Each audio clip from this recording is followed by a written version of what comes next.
The commander's hands were shaking. Field Marshal Dravathur noticed this from across the command tent, and the noticing was itself alarming, because Dravathur had served under Commander Velsen for 9 years across 4 active theaters, and he had never seen her hands shake. Not during the Keth Corridor engagement when they had lost 60% of their forward element in 11 minutes. Not during the Serenthi blockade when the supply chain had failed for 19 days and they had made decisions no commander should have to make. Not once, in 9 years, had he seen her hands do what they were doing now.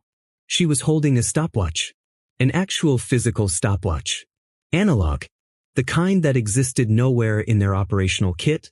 The kind that had no function in a modern command environment where timing was handled by systems that did not shake and did not err. She was holding it in both hands as though the holding required both hands, and she was looking at it with an expression that Dravathur had also never seen on her face in 9 years. It was the expression of someone who has made an irreversible mistake and is watching the evidence accumulate in real time. The stopwatch read 24 seconds. "Commander," he said. She did not look up. "Commander, what happened?" She set the stopwatch on the command table, very carefully, the way a person sets something down when they are trying to remain controlled and the object is the only thing they have to control. She looked at him. Her eyes were doing something he had no precedent for in 9 years of reading her face under pressure. "Get me the compact legal channel," she said. Emergency priority. "Tell me what happened first." "Get me the channel," she said, "and then I will tell you everything. In that order." He got her the channel. And then she told him. And by the time she finished, the command tent was very quiet in the way that spaces become quiet when everyone in them has just understood something that cannot be undone. The situation had begun, as many catastrophic situations do, with a decision that was reasonable at the time.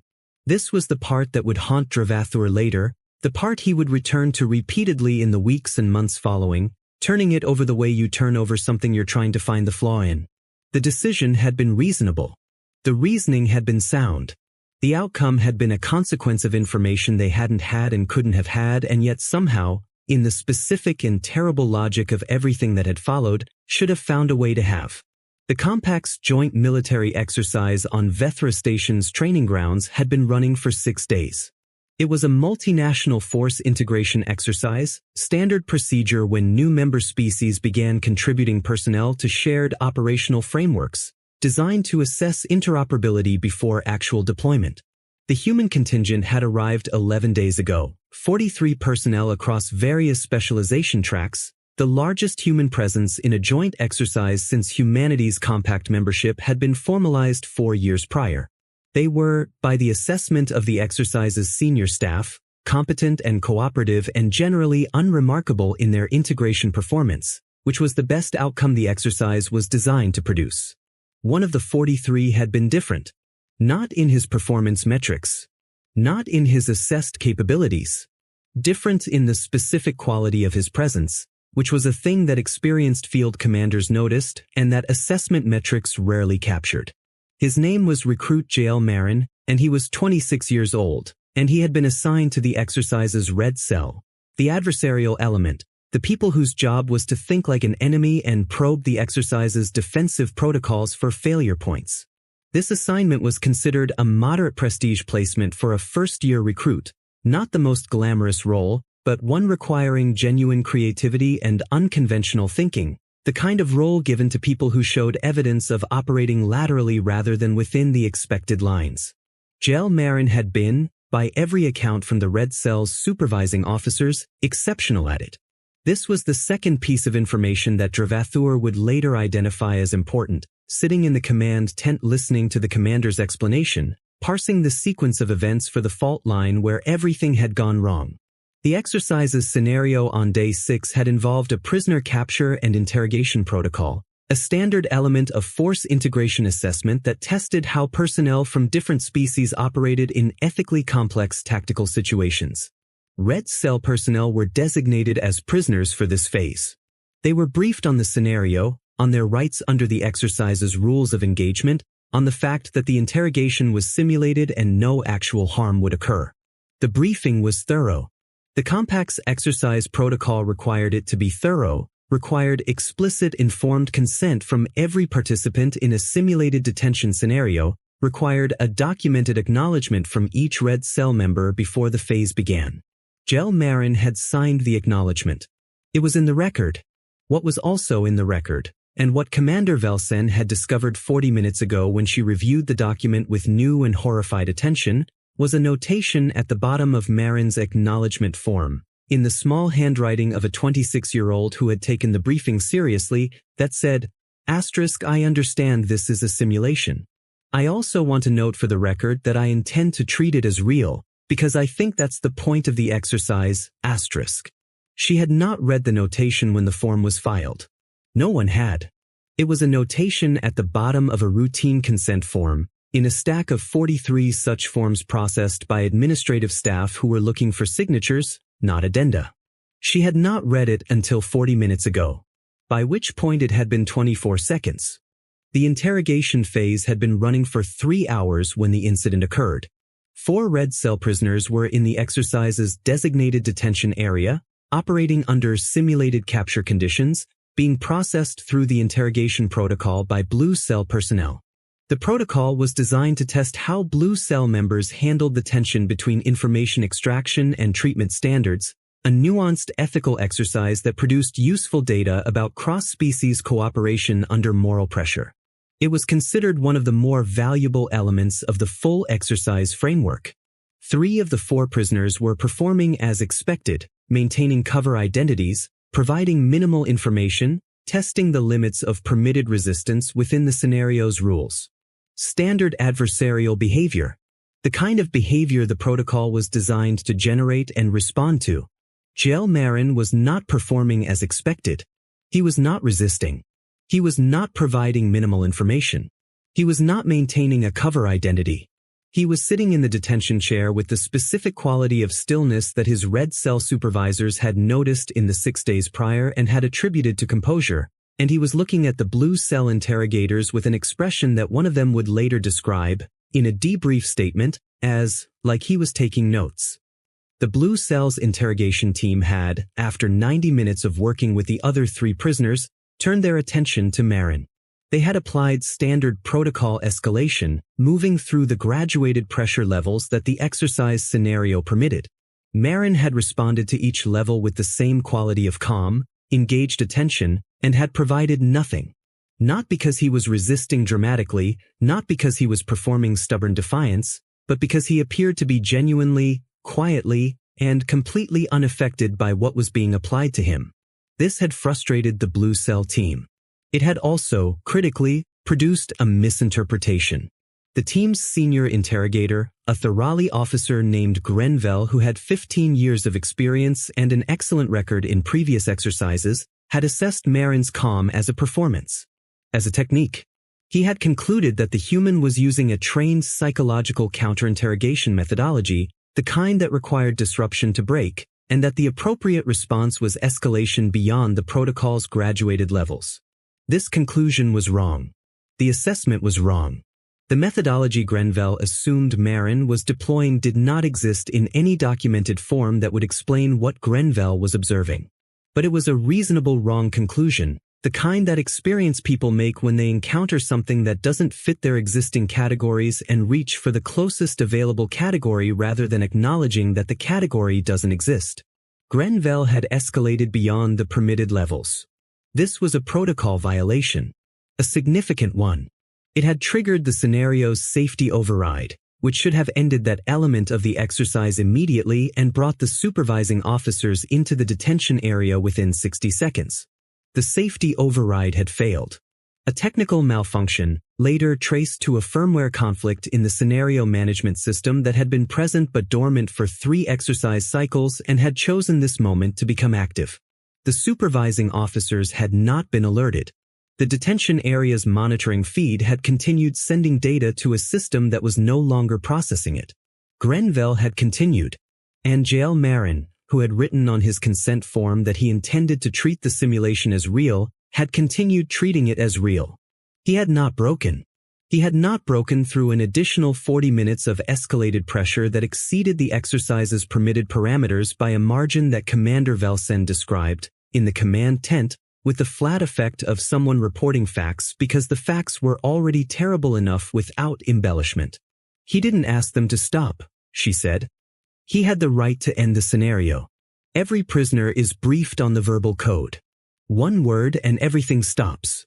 He knew the code. He didn't use it, Dravathur said. He didn't use it. She picked up the stopwatch. When the monitoring failure was flagged by a secondary system and the supervising officers reached the detention area, Grenville had taken the scenario to a level that, she stopped. Restarted. He had made a decision about escalation that, under the scenario's simulated rules of engagement, constituted a terminal action. The command tent was very quiet. He executed him, Dravathur said. Simulated execution, she said. Scenario level. Within the fiction of the exercise. The scenario's rules of engagement permit terminal outcomes for prisoners who cannot be successfully processed and present a continued operational liability. She paused. Grenville determined that Marin met that criteria. And Marin accepted it. Marin accepted it. Because he was treating the simulation as real. Because in the real version of the scenario, a prisoner who has held through 40 minutes of escalated interrogation without breaking, and who is now facing execution, doesn't have a good option. Her voice was even. It was clearly an effort. He accepted it because the scenario logic said he should, and he had decided to follow the scenario logic all the way. And then, Dravathur said, because the stopwatch on the table was still reading 24 seconds and the number had to mean something. And then, she said, the supervising officers arrived. And the safety override came back online. And the monitoring feed reconnected. And 24 seconds after the simulated terminal action, with Marin still in the chair, the secondary alarm flagged the protocol violation and the entire exercise suspended, and I received the incident report. She looked at the stopwatch. I timed it. From the terminal action to the moment I had the full picture. 24 seconds. He looked at her. Why does the 24 seconds matter? She looked back at him with an expression that he was only now, in this conversation, beginning to be able to categorize. It was not guilt, exactly. It was more specific than guilt. It was the expression of a commander who has just understood something about her own judgment and is processing the gap between who she thought she was and what the evidence says. Because in 24 seconds, she said, I went from commanding an exercise that was running within acceptable parameters to facing a compact legal inquiry, a formal thoroughly conduct investigation for Grenville, a protocol review for the scenario management system, and a human recruit who went through 40 additional minutes of non-permitted escalation rather than say one word to make it stop. And I need someone to explain to me why. Because I cannot explain it. And until I can explain it, I cannot brief the compact legal team accurately, and they are waiting. Dravathur sat down. He sat across the table from her and he thought about the sequence she had described and he thought about the consent form notation that no one had read. He thought about a 26-year-old writing, in small careful handwriting at the bottom of a routine document. I want to note for the record that I intend to treat it as real, because I think that's the point. Where is he now? Dravathur said. Medical assessment. Standard post-scenario protocol. He declined extended evaluation. She paused. He declined it politely. He declined. He said he was fine. Her voice carried something on those 3 words that he couldn't fully name. He said he understood that the supervising officers had concerns about his condition and he appreciated that, and he was fine. Dravathur absorbed this. Did the medical team agree? The medical team, she said carefully, noted that his physiological readings were elevated but within human normal ranges for stress response, and that he showed no signs of the psychological distress markers they would expect following the scenario conditions he experienced. She paused again. They also noted that they were not entirely certain their distress markers were calibrated for human psychological response architecture, because the calibration was developed from Thorali and Serenthi baseline data. So he might be distressed and they can't tell. Or, she said, he might actually be fine. And that, she said, is the part one cannot explain. Dravathur asked to see JL Marin before the compact legal team was briefed. He did not explain the request to Commander Velsen beyond saying that he needed to understand something before the formal process began. She granted it because she trusted his judgment and because she also needed to understand something, and the legal process was not the mechanism for understanding it. Marin was in a rest area adjacent to the medical station when Dravathur arrived. He was sitting upright in a chair, not reclined, and he was holding a cup of something hot with both hands, and he looked up when Dravathur entered with the same quality of calm, attentive regard that the blue cell interrogators had apparently found so difficult to interpret. He was not performing calm. This was the first thing Dravathur registered, drawing on 15 years of reading people in high-stress environments. The difference between performed calm and actual calm was visible if you knew what to look for, in the microtensions of the face and the quality of the eye contact and the breathing pattern. Marin's calm was actual. "Field Marshal," Marin said. "Recruit." He sat down across from him. "I need to ask you something directly." "Yes." "Why didn't you use the exit code?" Marin was quiet for a moment. Not the silence of someone constructing an answer. The silence of someone finding the right words for something they have already thought through. "Because the scenario didn't offer it," he said. "The scenario?"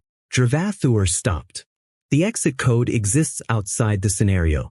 It's a real mechanism, not a simulated one.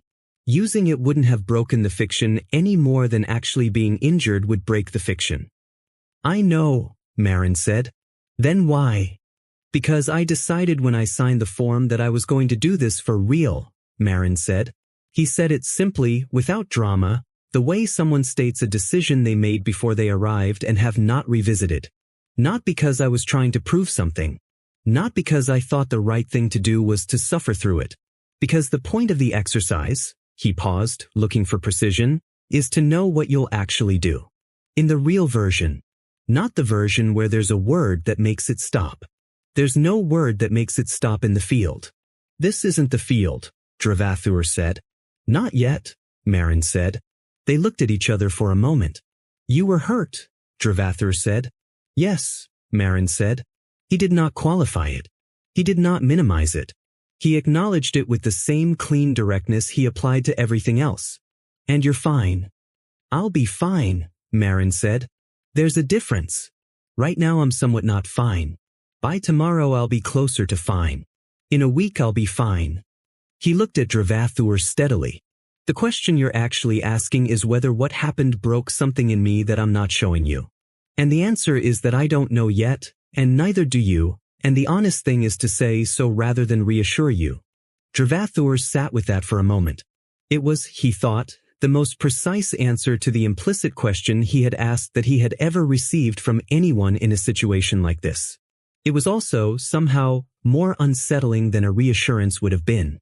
"The Blue Cell team believed you were using a counter-interrogation methodology," he said.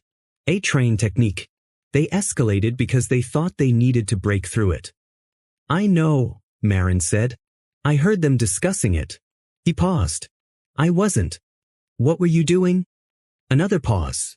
Longer than the previous ones, the pause of someone who is not avoiding the question but is genuinely searching for accurate language. "I was deciding what to keep," he said. Every time they applied pressure, there was something they wanted. Information, cooperation, a response that confirmed their authority over the situation. And I was deciding what was mine and what wasn't. What I'd give and what I wouldn't. Not as a tactic. Just, he paused, deciding. "And you kept deciding?" "Yes." 4:40 minutes past the permitted threshold. "I didn't know where the threshold was," Marin said. "I didn't know the safety override had failed. I thought it was part of the scenario." Dravathur absorbed this. "If you had known," he said carefully, "that the escalation was a real violation, that the scenario had broken down, I would have ended it immediately," Marin said. "That's a different situation. That's not the scenario anymore, that's someone doing something they shouldn't." He looked at Dravathur with complete directness. "I wasn't trying to be a martyr. I was trying to do the exercise correctly." The distinction landed somewhere in Dravathur's chest and settled there with an uncomfortable weight, because the distinction was true and the truth of it changed what the incident was. Not a display of reckless endurance. not a performance of invulnerability. An exercise, pursued with the specific seriousness of someone who had decided that the simulated version was only worth doing if you did it as though it were real, up to and including the moment when it presented you with a terminal outcome. Up to and including saying yes to the terminal outcome. Because in the real version, there is no word that makes it stop. The compact legal team, Dravathur said, they're going to ask you to provide a statement about the incident.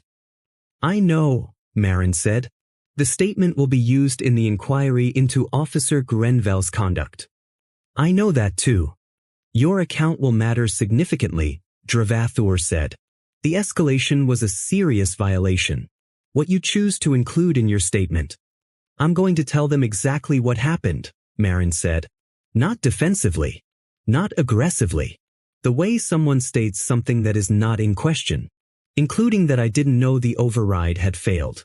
Including that I believed the escalation was within the scenario's parameters when it was happening. Because that's true, and the inquiry needs true things. That account will reduce the severity of the conduct finding against Grenville, Dravathur said. Marin looked at him. I know, he said. You understand that Grenville made choices during that 40 minutes that were wrong, Marin said. I know they were wrong. The account doesn't change that they were wrong. It just explains the context that he was operating in. He paused. He made bad decisions under pressure with incomplete information. That happens. The inquiry should have accurate information about what happened. What the inquiry does with accurate information is not my decision.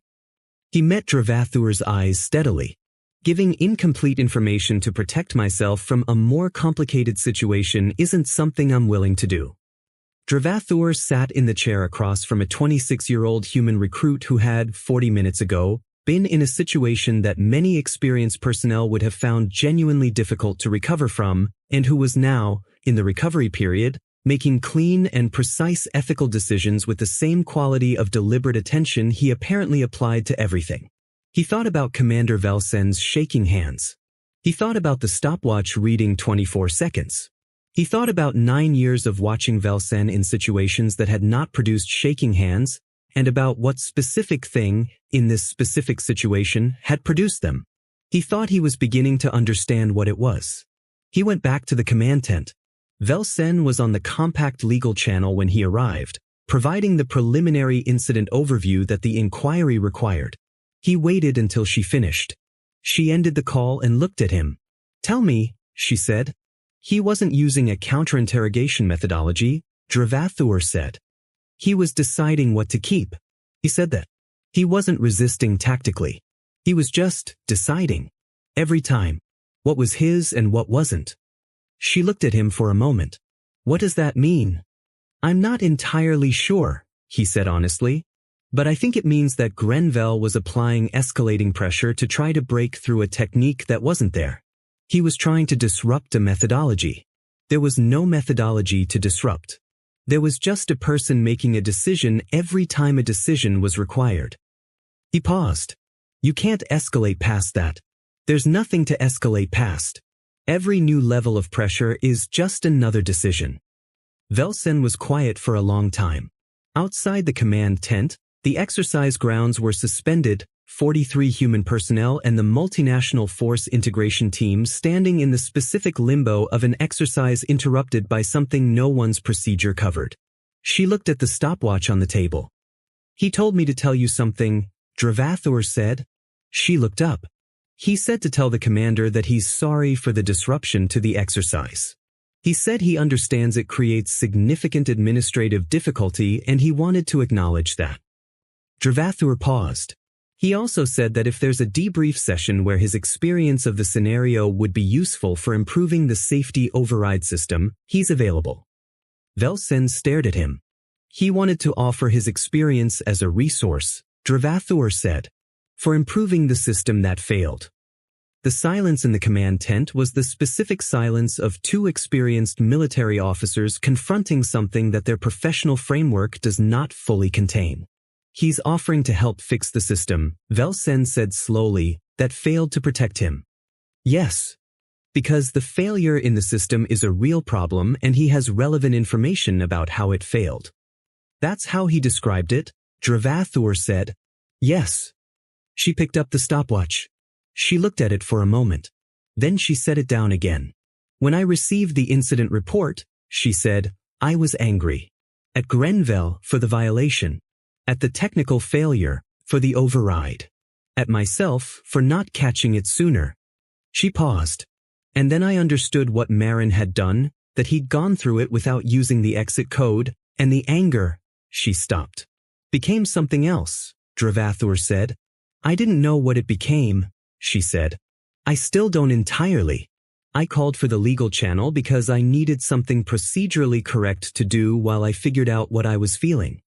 She looked at him. What was I feeling? He thought about it. He thought about 9 years and 4 active theaters and 60% losses in 11 minutes and 19 days without supply and the decisions no commander should have to make. He thought about shaking hands and a stopwatch and a 26-year-old sitting in a rest area chair holding a cup of something hot, telling a field marshal that he didn't know yet whether he was fine, and that the honest thing was to say so. I think, Dravathur said, you were frightened. She looked at him. Not of him, he said. Not of what happened. Of what it implied about what we were looking at. He paused. We have been running integration exercises with human personnel for 4 years. We have been assessing interoperability and capability and cultural adaptation. We have been generating metrics and reports and conclusions about where humans fit in the joint operational framework. He paused again. And in 40 minutes of a scenario gone wrong, with no strategic objective, no mission priority, nothing to protect or achieve, a 26-year-old recruit demonstrated something that our metrics don't have a category for. What did he demonstrate? That his decision-making structure doesn't have a breaking point the way ours does, Dravathur said. Not because he's invulnerable. He's not. He said clearly he's not fine right now. But the decisions he was making, what to keep, what to give, those decisions didn't degrade. The pressure didn't change what he was deciding. It just required him to keep deciding. He looked at her steadily. There was nothing to escalate past. That's not a technique. That's not a methodology. That's something about how he's built. And I don't know how to write that in an assessment report, but I think it's the thing that put your hands on the stopwatch. Velsen did not speak for a long time. When she did, her voice had a quality that Dravathur had heard from her exactly twice in 9 years, in the 2 moments when she had understood something that changed what she thought she knew about the situation she was in. Send him the debrief request, she said. From me. Formally. She paused. And include in the request that his input will be credited in the system revision documentation. Not anonymously. With his name. Another pause. He offered his experience as a resource. We should treat it as one. The compact inquiry took 3 months. Grenville received a formal conduct notation and a mandatory remediation program, which was the appropriate outcome given the full context that Marin's statement had established. The scenario management system's firmware conflict was identified and corrected across all active exercise installations, which was an outcome that affected every multinational exercise in the Compact's ongoing integration program. The safety override redesign incorporated a secondary independent monitoring channel that would function even if the primary system failed, a structural improvement that the revision team credited to the specific failure mode identified in the Vethra incident. Marin's name was in the revision documentation, as he had been told it would be. Velsen sent the final inquiry summary to Dravathur with a single line of text appended. I read the human integration literature again. 4 years of assessments. We were measuring the right things for the wrong reasons. We were looking for capability. We should have been looking for structure. He read the line 3 times. He thought about what the distinction meant. Capability was what a person could do at their best, under good conditions, with accurate information and functioning support. Structure was what remained when the conditions failed, when the information was wrong, when the support wasn't there. Capability was measurable. Structure was what you saw when the measurement broke down and you still needed something to rely on. He sent her a reply that said only yes. 3 weeks after the inquiry closed, JL Marin was assigned to a specialized red cell operational track, which was not standard for a second-year recruit and which required Commander Velsen's direct authorization. She provided the authorization without being asked. The track's supervising officer, when he received the assignment and reviewed the recruit's file, sent a brief query to the commander's office asking for context, because the assessment metrics did not explain the assignment. She sent him the inquiry summary and Dravathur's assessment addendum, which had been appended to the official record at the inquiry's close, and which described, in the careful and precise language of a field marshal who had spent 9 years watching exceptional people under pressure, what he had observed in a rest area chair. The supervising officer read it. He sent back a reply that said, "Understood. I have one question, asterisk." Velsen replied, "Go ahead." He wrote, the part about deciding what to keep. He described that as what he was doing during the interrogation. Did he say how he learned to do it? She forwarded the question to Dravathur, who forwarded it to Marin. Marin's reply took 2 days, which was long enough that they had both begun to wonder whether he intended to respond, and then it arrived in 3 sentences. It said, "I don't know that I learned it. I think I always did it. I just didn't have a situation before where it was the only thing happening." Dravathur read it in his office with the door closed. He read it twice. Then he sat for a while in the particular stillness of someone who has understood something that will take a long time to fully absorb. He thought about 412 warships built across 114 years. He thought about a woman in a boundary corridor who had maintained a 700-year promise. He thought about a cadet who had sat at the boundary of a predator's zone and read, genuinely read, not performing disinterest but actually being in the book, until the predator came close enough to decide. He thought about the different shapes that the same thing took, this specific quality of deciding what to keep and keeping it, in how many contexts and how many lives across a species that had apparently been doing it for so long that a 26-year-old didn't know it was a thing worth naming. He thought that the Compact's integration assessments had been asking the wrong question for 4 years. They had been asking what humans could do. They should have been asking what humans continued doing after the conditions for doing it were gone. He thought that the answer to that question was not a capability. It was a structure. It was something that didn't degrade when the pressure increased because the pressure was not the variable that determined it. It was something that persisted after the scenario broke down, after the safety override failed, after the terminal outcome arrived, and the only rational response was the word that made it stop. It persisted because it wasn't a response to the scenario. It was just what was there. He closed his eyes for a moment. He opened them. He pulled up a new document and began writing the assessment addendum he had been putting off for 3 weeks, the one that addressed not the incident but the implication, the thing sitting under the incident that the incident had revealed. He wrote for an hour. He reviewed what he had written. He added 1 sentence at the end, after everything else, in the same position that Marin had written his note on the consent form, at the bottom, after the formal content. It said, "The question we should be asking about human personnel is not what they are capable of under optimal conditions. It is what they are when there are no conditions at all. When the system fails and the scenario breaks and the exit code is available and they choose the harder true version because they decided, before they arrived, that the easier version wasn't the point, He submitted the addendum. He turned off his desk light. Outside, the exercise grounds were operational again. The exercise had resumed 2 days after the incident, after the inquiry team had completed their initial scene assessment and the scenario management system's emergency patch had been installed. The 43 human personnel were back in integration training with the multinational force element, running scenarios, generating metrics, producing the data that the assessment program required. Dravathur stood at the window of his office and watched the grounds. He watched the human personnel move through a terrain exercise in the fading station light, cooperating with personnel from 5 other species in the practiced, careful, genuinely invested way they had been cooperating for 6 days. Competent. Unremarkable. Producing exactly the outcomes the integration program was designed to produce. He thought that the assessment program was measuring the right things for the wrong reasons. He thought that what it wasn't measuring was there in the grounds right now, invisible in every ordinary moment, Available only when the ordinary moment broke and something else was required. He thought about a stopwatch. He thought about 24 seconds.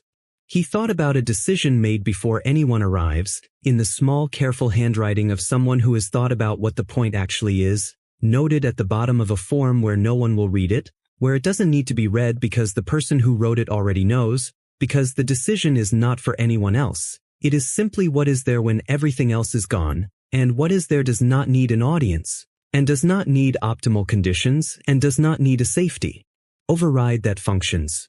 It only needs to keep deciding. And it does.